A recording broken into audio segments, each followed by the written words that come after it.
தீர்ப்பின் சிறப்பு என்ன என்ற தலைப்பில் முரசொலி நாளேடு தீட்டியுள்ள தலையங்கத்தில், தமிழ்நாடு சட்டமன்றத்தால் நிறைவேற்றி அனுப்பி வைக்கப்பட்ட மசோதாக்களுக்கு அனுமதி தராமல் அதன் மேல் படுத்து தூங்கிக் கொண்டிருந்தார் ஆளுநர் ரவி.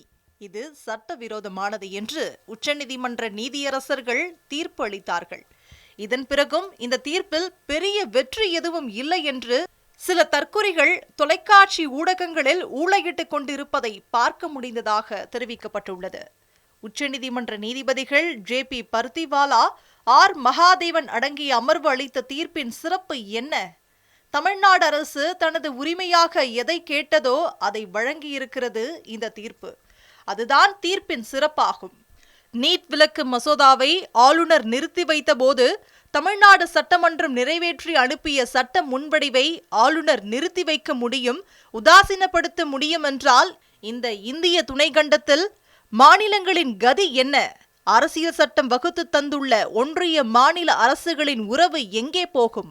பல்வேறு இனம், மொழி, கலாச்சாரம், பண்பாடு கொண்ட மக்களின் நிலைமை என்ன? மக்களால் தேர்ந்தெடுக்கப்பட்ட ஓர் அரசின் கொள்கை முடிவை வெறும் நியமன பதவியில் அமர்ந்திருக்கும் ஓர் ஆளுநர் மதிக்காமல் திருப்பி அனுப்புவது மக்களாட்சி தத்துவத்துக்கே எதிரானதல்லவா? பிறகு எந்த நம்பிக்கையில் மக்கள் வாக்களிப்பார்கள், யாரை நம்பி வாக்களிப்பார்கள் என்பதுதான் நாம் எழுப்ப வேண்டிய கேள்வியாகும்.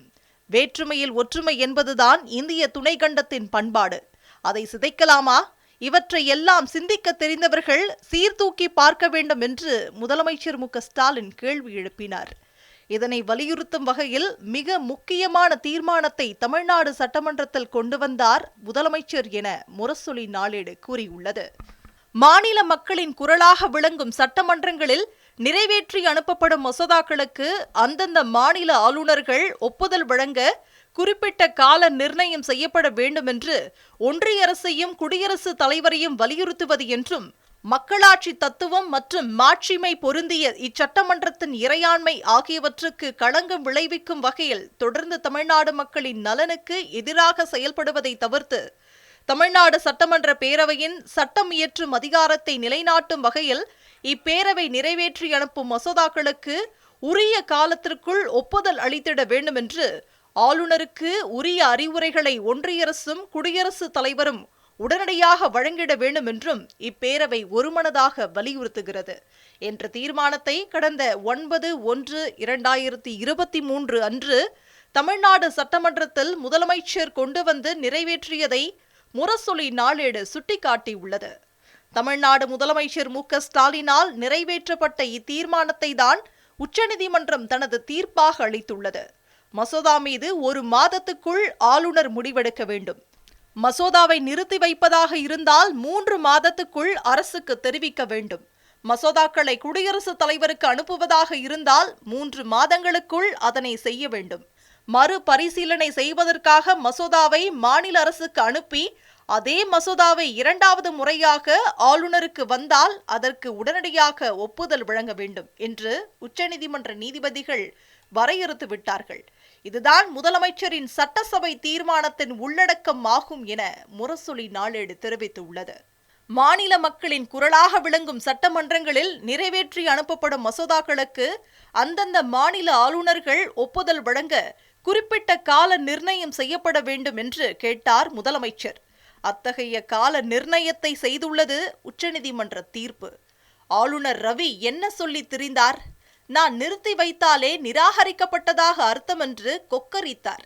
இவர் ஏதோ நாட்டின் அதிபர் போல சொன்னார். இந்த ஆணவம் கூடாது, அப்படி எந்த அதிகாரமும் உங்களுக்கு இல்லை என்று சொல்லிவிட்டார்கள் நீதிபதிகள் என முரசொலி நாளேடு கூறியுள்ளது.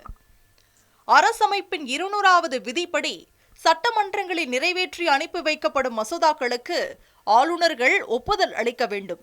நிறுத்தி வைத்தால் காரணத்தை உடனடியாக சொல்ல வேண்டும். குடியரசுத் தலைவருக்கு அனுப்பினாலும் காரணம் சொல்ல வேண்டும்.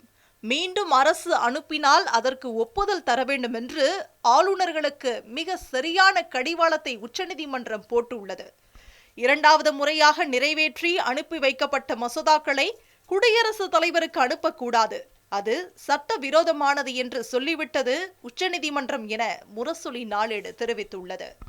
மக்களால் தேர்ந்தெடுக்கப்பட்ட சட்டமன்றங்களின் உரிமையை நிலைநாட்டி இருக்கிறது உச்சநீதிமன்றம்.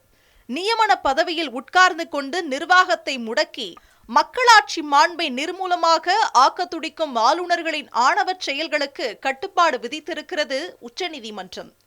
தமிழ்நாடு முதலமைச்சர் சொன்னதை போல இது இந்தியாவுக்கே வாங்கி தரப்பட்ட தீர்ப்பாகும். பிரிட்டிஷ் ஆட்சியின் கவர்னர் ஜெனரல்களைப் போல நினைத்துக் கொள்பவர்களின் பின்மண்டையில் தட்டி இருக்கிறார்கள் உச்சநீதிமன்ற நீதிபதிகள் என முரசொலி நாளேடு தெரிவித்துள்ளது.